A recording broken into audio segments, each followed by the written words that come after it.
윤석열! 우리 김민정 의원하고 같이 나왔습니다. 인사 올리겠습니다.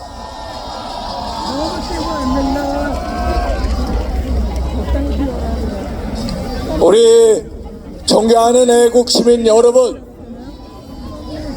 제가 오늘 아침에도 새벽에도 나와봤습니다마는 대통령을 지키고 대한민국을 지키는 그 결기 또 신념에 너무나도 감격했습니다.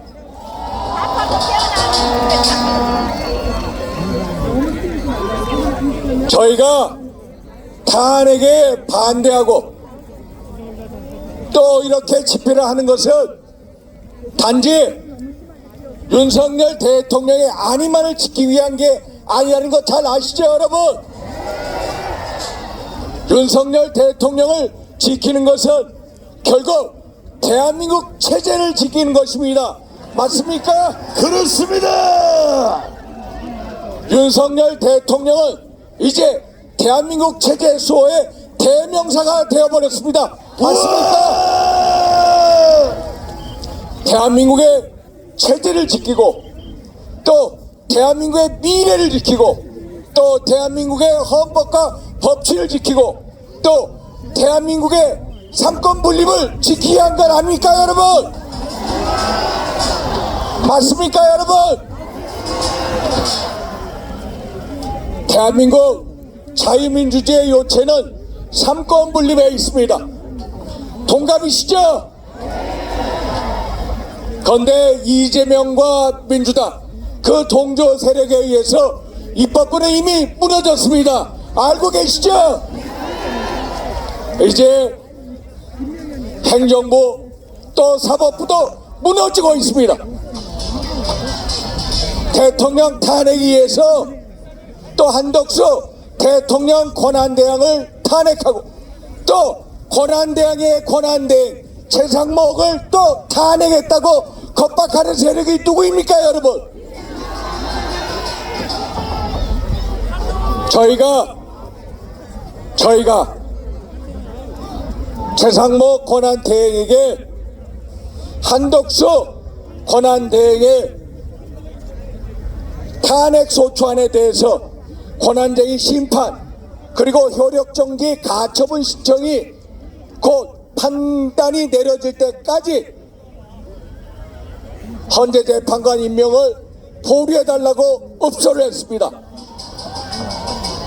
그런데 저 세력들의 저 어둠의 세력들의 겁박에 못 이겨서 결국 헌재 재판관 2명을 임명을 했습니다. 저희들은 대통령 권한대행의 권한 행사가 최대한 자제해야 한다는 대원칙에 입각해서 그런 말씀을 드렸던 것입니다. 여러분 알고 계시죠? 그리고 소추와 재판은 분리되어야 한다는 사법의 대원칙에 근거해서 업소를 한 것입니다. 탄핵 청구인이 누구입니까? 국회 아닙니까?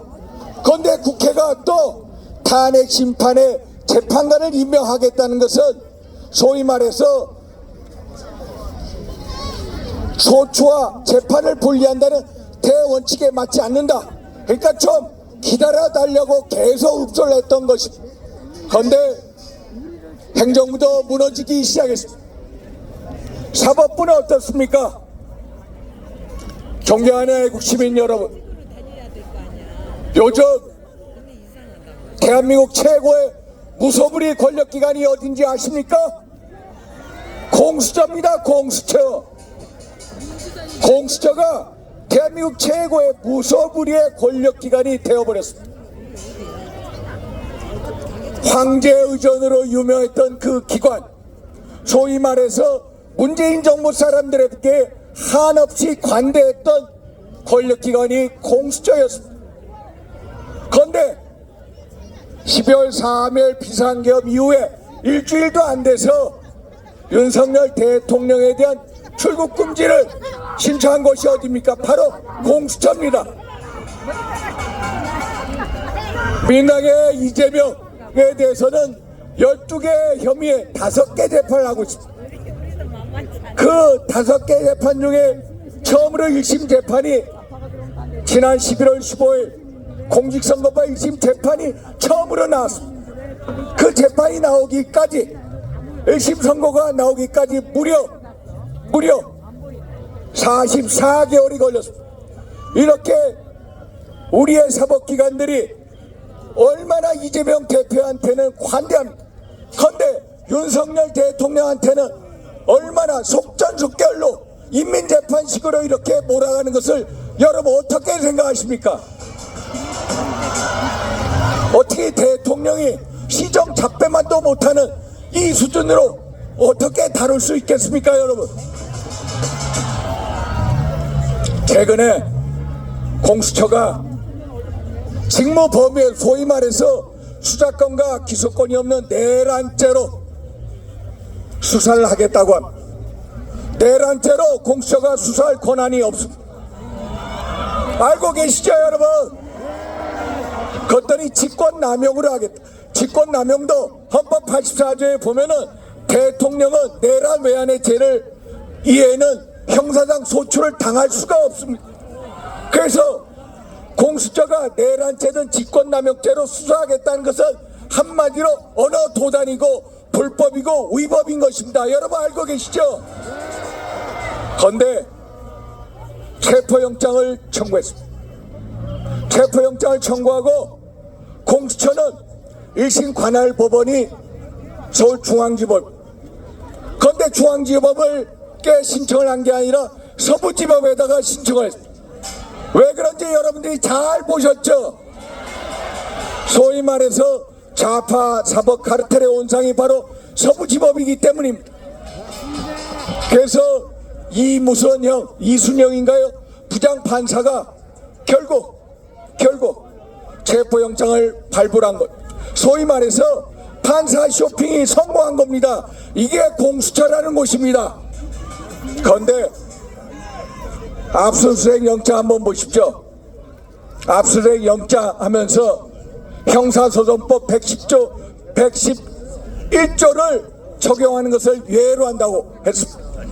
그 규정이 뭐냐면은 소위 말해서 군사상 공무상 비밀 장소를 수락할 때는 반드시 기관장이나 책임자의 승낙을 얻어야 한다는 것입니다. 그런데 그런 승낙 없이 하라는 것이, 세상에 어떻게 판사가 법률 개폐권과 입법권을 가질 수가 있습니까? 세상의 형사소송법에도 나오지 못하는 이런 권한을 어떻게 부장판사가 얘기할 수가 있습니까? 이게 바로 현재 우리나라 사법부의 모습입니다. 알고 계시죠, 여러분? 이 권한은 대한민국의 어느 사법부의 판사도 가지고 있지 못한 권한.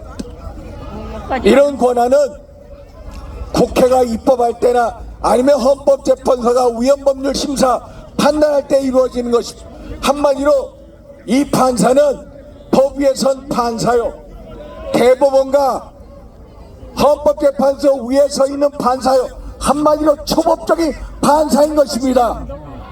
그래서 우리 저 신혜식 대표와 애국시민들이 나서서 불법 원천 무효인 영장을 받아들일 수 없기 때문에 이렇게 엄동설에 나와서 같이 시위를 하고 이렇게 여러분들과 뜻을 함께하는 것 알고 계시죠, 여러분? 오늘 제가 우리 당에서 가장 존경하고 신뢰하는 우리 김민전 의원님 같이 나오셨습니다. 우리 김민전 의원님 또 오늘은 한 사람, 내일은 2사람, 모레는 3사람이 나올 것입니다. 저는 대한민국의 사법부에 대해서 엄청난 분노와 슬픔을 가지고 있습니다. 왜? 대한민국의 사법부를 사랑하기 때문에, 대한민국의 사법부가 올바로 서길 바라고 있기 때문에, 대한민국의 검찰과 공수처가 올바로 서길 바라고 있기 때문에 여러분들도 같은 생각이시죠, 여러분? 여러분, 한 사람, 2사람, 내일은 3사람이 나올 것이고, 한 사람이 모으면은 2사람이 모으 세3의 영혼은 당할 것이 우리는 반드시 뭉칠 것입니다. 아시죠?